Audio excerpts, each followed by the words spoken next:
Malam itu, kota Singasari nampak lengang dan mencekam. Pintu-pintu rumah tertutup. Semenjak warga kota Singasari mengetahui bahwa pasukan gelang-gelang terlibat pertempuran dengan Singasari.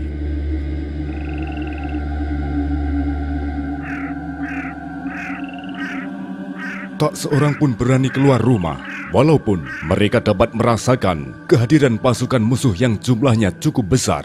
Sebagian warga yang penasaran mengintip dari sela-sela jendela, kemudian membisikkan sesuatu pada anggota keluarganya. Sementara pasukan gelang-gelang terus merangkak merayap, bagaikan pasukan durjana dari negeri siluman.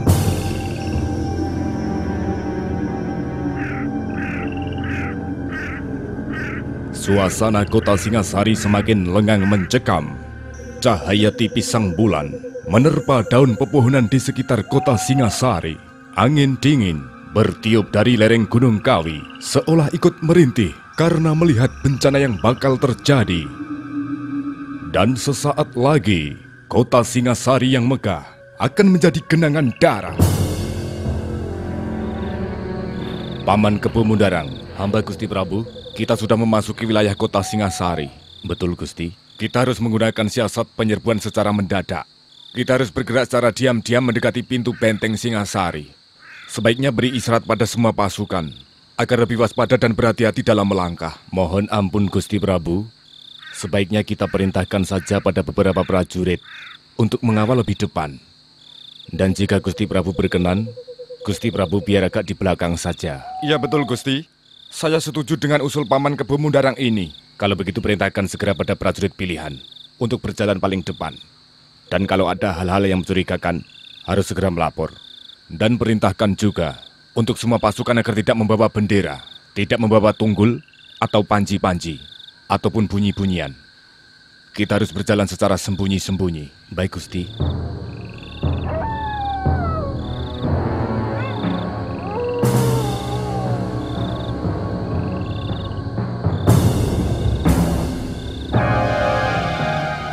Prabu Jayakatwang yang memimpin pasukannya langsung memberi pengarahan pada pasukannya sambil memberikan isyarat bahwa mereka telah sampai di kota Singasari. Serentak barisan pasukan yang berjumlah ratusan prajurit perkasa yang lengkap dengan persenjataan perang dan siap untuk menyerbu Singasari itu merapikan barisan dan langkah kaki mereka. Sekian banyak bala tentara gelang-gelang yang hendak menggempur Singasari dan memberontak Prabu Kertanegara itu nampak begitu ganas dan garang, laksana ratusan singa liar yang siap menerkam mangsanya di tengah hutan. Hai prajurit semuanya, turunkan bendera kalian dan jagalah langkah kalian semuanya agar tidak berbunyi. Kita semuanya sudah masuk di kota Singasari. Baik, Gusti. Baru beberapa langkah mereka meneruskan perjalanan. Mendadak Kepu Mundarang dikagetkan. Tidak sengaja, matanya menangkap sekelebat bayangan hitam yang menyelinap di balik rimbunnya dedaunan di antara kegelapan malam itu. Hei, siapa itu? Hei, siapa kamu yang bersembunyi di situ?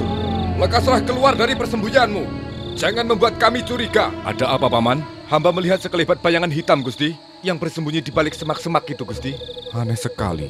Siapa dia? Mengapa malam-malam begini ada orang yang di tempat seperti ini? Iya, betul. Atau jangan-jangan itu adalah prajurit Singasari yang memata-matai perjalanan kita, Gusti? Bisa juga. Paksa orang itu keluar dari tempat persembunyiannya, Paman.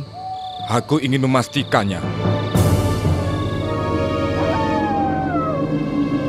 Dengan waspada Kepu Mundarang melangkah maju. Beberapa langkah kemudian, patih gelang-gelang itu sudah berdiri tepat di hadapan semak belukar itu. Dan baru saja tangannya meraba gagang kerisnya, seketika itu melompatlah bayangan hitam dari dalam semak-semak itu. Dan kini mereka sudah berhadap-hadapan dalam jarak yang begitu dekat. Bagus. Tanpa aku paksa kamu sudah menampakkan dirimu. Hei Kisana, siapakah dirimu itu? Mengapa malam-malam begini kau ada di sini? Kau tentu bukan orang biasa, Kisana. Untuk itu baiknya kau jujur pada kami. Siapa kamu ini? Dan ada maksud apa malam-malam begini ada di sini? Mohon maaf, tuan-tuan. Rupanya saya telah mengganggu perjalanan tuan-tuan ini. Iya, benar. Terus terang kami curiga pada Kisana. Sebenarnya kecurigaan Tuan itu tidaklah benar. Saya ini cuma orang biasa, Tuan. Saya bukanlah prajurit, saya juga bukan orang suruhan kerajaan. Adapun saya di sini hanya kebetulan saja lewat. Karena perjalanan saya yang begitu jauh, kemalaman di sini, Tuan. Hei, jangan coba-coba menipu kami, Kisana. Tak ada gunanya Tuan menggertak saya. Karena sedikit pun saya tidak menipu Tuan. Kalau boleh tahu, tuan-tuan ini nampaknya orang-orang besar kerajaan. Kalau boleh tahu, mau kemana Tuan? Dan mengapa malam-malam begini membawa pasukan yang sekian banyak ini? Ya, ketahuilah Kisana. Kami ini adalah prajurit dan pasukan dari Gelang-Gelang. Yang sedang kau ajak bicara ini adalah Kebu Mundarang, Patih Gelang-Gelang. Dan yang berdiri di sampingku ini adalah Sang Prabu Jayakatwang, penguasa Gelang-Gelang. Terus terang malam ini kami mau menggempur Singosari. Dan dapat kami pastikan bahwa malam hari ini, Singasari bakal runtuh. Jadi saat ini saya sedang berhadapan dengan Sang Prabu Jayakatwang? Iya, betul Kisana. Akulah Prabu Jayakatwang. Siapakah namamu Kisana? Dan dari mana hendak kemana kamu ini? Ampun Sang Prabu, hamba tidak tahu kalau ternyata Paduka Sang Prabu Jayakatwang. Selama ini saya baru mendengar namanya saja. Jika Paduka bertanya tentang nama hamba adalah Samuji, Gusti. Dan rumah hamba sangatlah jauh. Rumah hamba ada di wilayah Trenggalek bagian Panggul sana, Gusti. Dan hamba melakukan perjalanan jauh ini karena ingin menjual barang dagangan saya ini, Gusti. Oh, apakah gerangan yang kau bawa dalam karung itu, Samuji? Ini adalah barang dagangan saya berupa cengkeh, Gusti. Oh, cengkeh. Bisakah cengkeh itu kau serahkan pada kami? Mohon ampun, Gusti. Saya tidak bisa menyerahkan cengkeh ini. Lagi pula mengapa Gusti menginginkan cengkeh ini? Ini adalah barang dagangan saya, yang jika nanti sudah laku, akan saya buat duwe gawe, Gusti. Oh, begitu. Karena saya ini mau duwe gawe, Gusti. Hamba minta doa restunya kepada Gusti Prabu dan Gusti Patih. Pada tanggal 6 Juni 2017 Masehi nanti. Hamba mau ngunduh temanten anak hamba, Gusti. Mohon doa restunya, hamba mau menggelar langen tayub sehari semalam, Gusti. Lalu rencanamu dari Singasari ini, kamu mau melanjutkan perjalanan kemana, Kisana? Rencana hamba akan meneruskan perjalanan menuju ke Solotigo, Gusti. Karena hamba telah bermimpi ditemui seorang satria yang bagus. Namanya GB Mustiko, Gusti.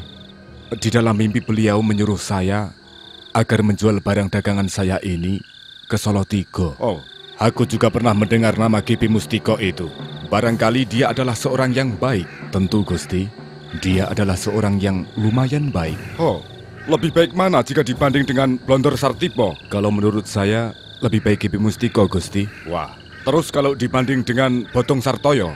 Maaf, hamba tidak tahu siapa itu Bodong Sartoyo, Gusti. Ya sudahlah. Tidak usah dibahas, lupakan saja. Lagi pula dia memang orang yang tidak begitu penting.